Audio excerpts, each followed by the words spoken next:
This is Scott the Fix It Guy. Today we have a Frigidaire dishwasher. The customer mentioned that it just isn't draining, so we're going to take a look and see what could be doing it.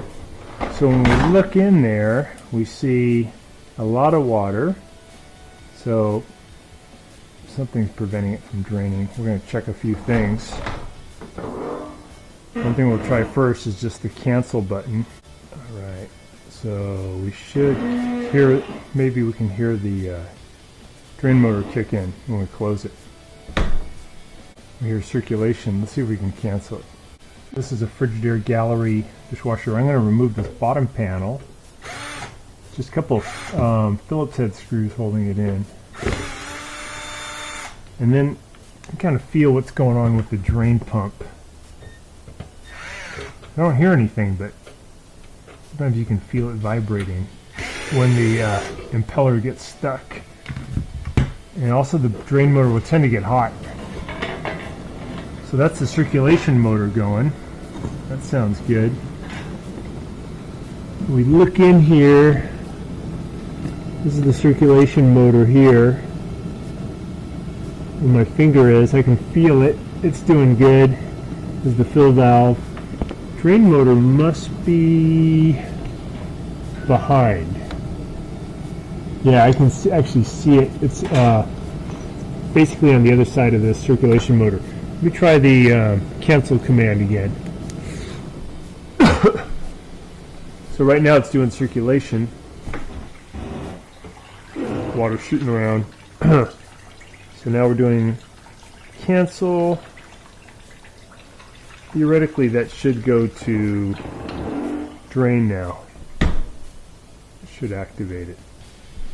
I'm not hearing anything. Reach in here. Can feel anything. Oh, you know what? When I get closer, I can hear the drain motor humming. So what this means is that something got caught, like a little piece of glass, in the drain motor. So I'm going to get the dishwasher out and just get that little piece of glass or ceramic out. It's going to be pretty easy. First thing I'll do is I'll get the water out of the inside by bailing it out. You can just use like a mug or cup to start the bailing. And then when you get near the end, I usually use a turkey baster. You even get a little pump, electronic pump that'll do this too.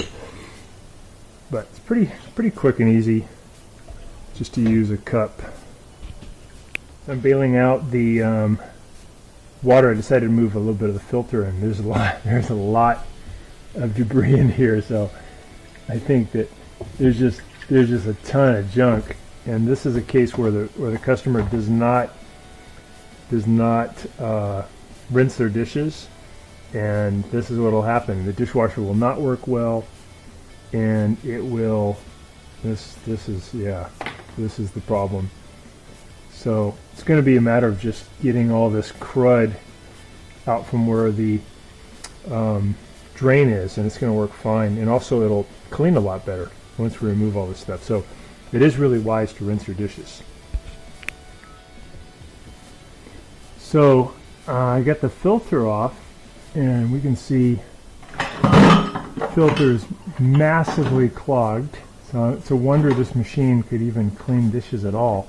It's just way too much debris. And I'm just using now, I bailed out most of the water. I'm just using a turkey baster to get the final amount. And we're going to see if we can get all this crud out of the way, and then also we'll check on the drain pump, because something is blocking the drain pump. I got a feeling it's just some of this debris. I'll show you guys how we do this.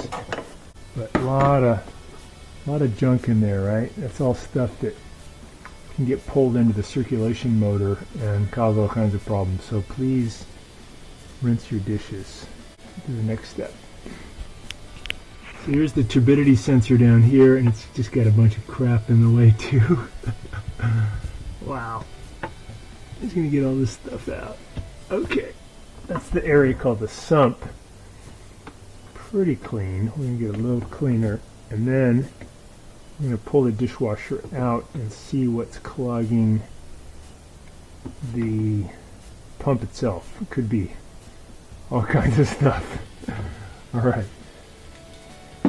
So to check the air gap, we already put something down in here. Seems clear, but I'm going to remove it from the sink and take a different look. So to do that, I'll spin this off. I'm going to push the whole thing down inside so I have a better access to it. Push this down inside. There's going to be a little gasket up here you want to keep for being watertight. Grab the gasket, or grab the air gap. And this is just so you can get to these screws a little bit easier. Here's one we want. That screw off. So I'm just pulling the drain hose off of the air gap right now. I can take a better look at what's going on. Okay, here's my drain hose. Pretty good.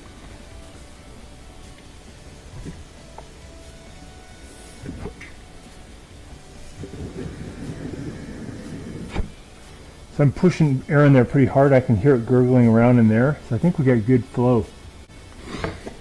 Look inside this one. Let's make sure that's clear. You can see light through there. It looks good. I like it.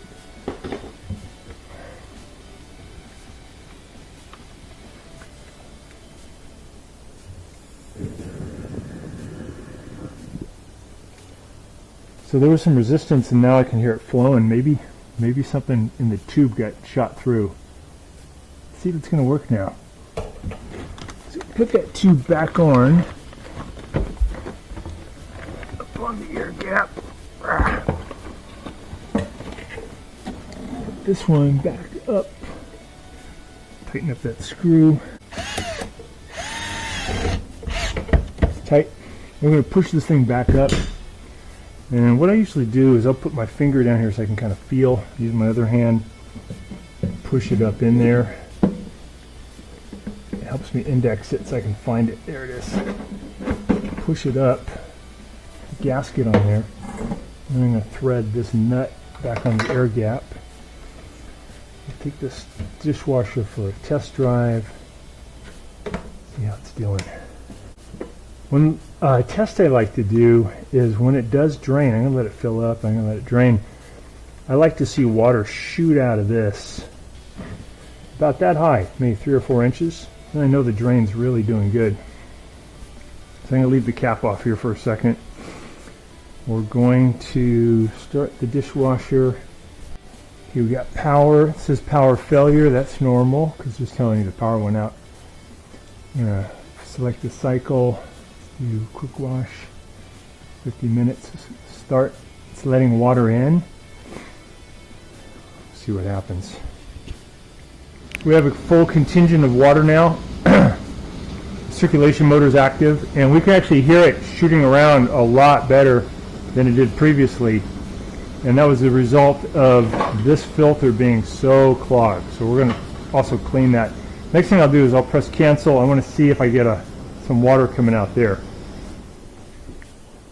A little water left. I think the drain's working now. I think we got rid of the obstruction. I'm going to close it. Yeah. So we can see a big column of water shooting up. That's a good drain. Okay. Put that back on.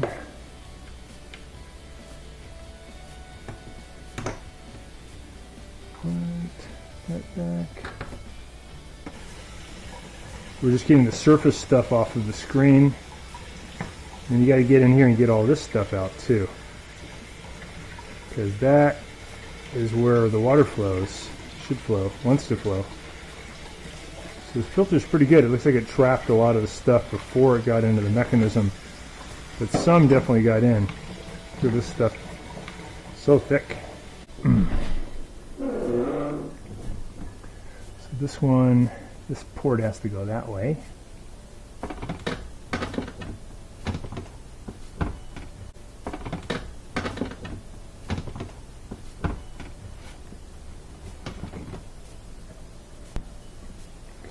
Get that locked in. This back in. Okay, looking good.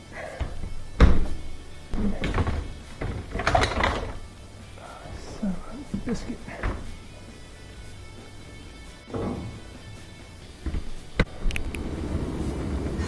Just putting in the last screws.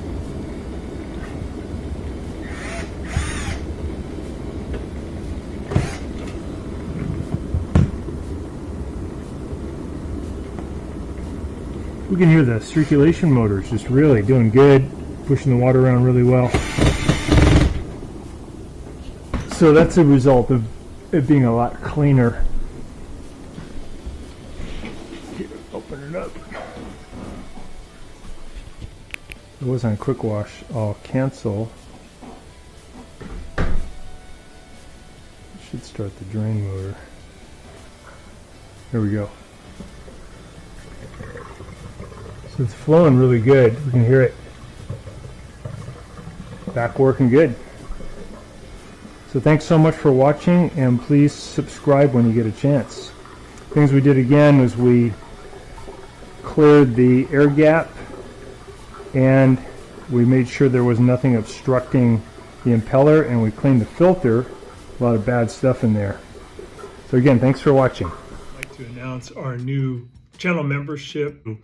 By joining, you're going to get some really good perks.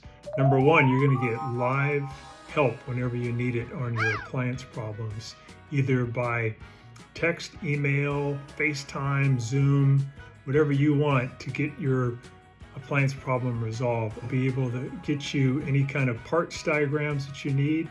I'll get you really good deals on parts. I'll send links to you so you can order them and get them probably by the next day to fix your appliance. And all this is only for $4.99. So that'll save you quite a bit of money. And the whole goal of becoming a member with me is that it's going to give you a chance to save a lot of money on the types of appliance repairs that we all run into on a yearly basis. So thanks so much, and please click on the link in the description below, and that's going to allow you to join our channel today, start working on resolving your appliance problem. So thanks again.